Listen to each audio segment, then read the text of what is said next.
In this video, we take a detailed look at the Woolwich foot tunnel lifts. The Woolwich and Greenwich foot tunnels are some really creepy foot tunnels under the River Thames. They've got a very spooky feel to them. These tunnels were built in the 1910s, and the lifts were originally Eastern lifts. Eastern were a lift company that specialised in large lifts with large passenger capacities. They specialised in lifts for the London Underground, and at the time they were pretty much the only lift company that built these really big lifts, and this is why Eastern was chosen for the foot tunnels at Woolwich and Greenwich. The Woolwich foot tunnel lifts originally had a more regular gate to them, when the Greenwich foot tunnel lifts had two separate gates. This is not two lifts, this is actually just one lift with two gates. This is because at street level there were separate in and out entrances to the lift. In 1917, Eastern Lifts merged with the newly formed division of the General Electric Company that wanted to move into lifts, and they formed the original Express Lift Company. In 1927, the Express Lift Company merged with Smith, Major and Stevens, who were a large lift company at the time, to form SMS Express. And over time the SMS got dropped out. This became what we know today as the Express Lift Company, which sadly got murdered by Otis in the 1990s. In the 1970s, Express modernised the lifts at the Woolwich and Greenwich foot tunnels. They replaced the gates with automatic doors and put in new logic and new lift buttons. But despite this, the council decided to still keep the lifts having lift attendants. Despite the fact any ordinary person could now operate lifts themselves, they still kept a very, very grumpy, miserable lift attendant in the lift who always scowled at everyone. In 2010, the generic lift company Apex Lifts placed the lifts at the Woolwich and Greenwich foot tunnels. And a really interesting thing is that the original woodwork in the lifts from the 1910s was put back into the new lifts. So the new lifts have the same interior as the original Eastern lifts. But sadly though, it's got modern buttons, lift logic and the way it runs as a generic. Boring. Anyway, let's now start this video off by taking a ride in it. It's spooky tunnel time. Very spooky. These lifts are very unreliable. So you hear this sign shows a disabled person should not go in the tunnel because the lift on the other side is under maintenance control, because these lifts spend more time out of service than in service. They're super unreliable but extremely interesting. It's spooky tunnel time. We have a lift that's been heavily modernised, built in 1900, modernised in 1980 by Express, and originally had someone in it controlling it, and after the 1980s mod it still had someone inside it controlling it. In fact, it's not necessary. Then it's modernised, it's now boring, but they've kept the original wood, which is really nice.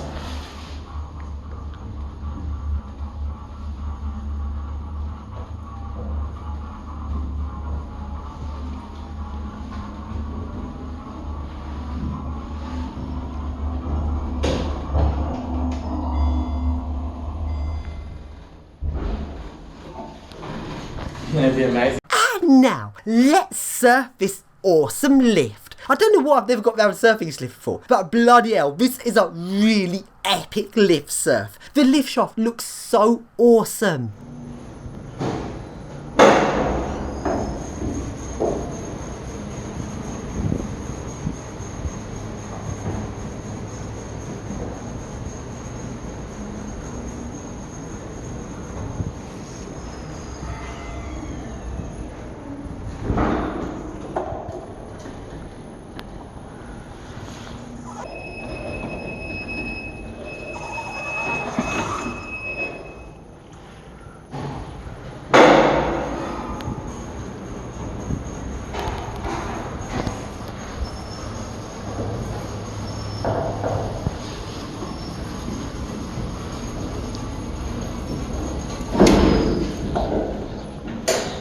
Now, here's an old video I did in 2016 of going into the motor room. This motor room is very interesting. Sadly though, the lift's already been modernised, but the motor room itself has big windows in it. It's like a really nice motor room. Why would they put windows in a motor room? And in this video I added some rather silly spooky music because there's a camera in the motor room watching us!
That's it.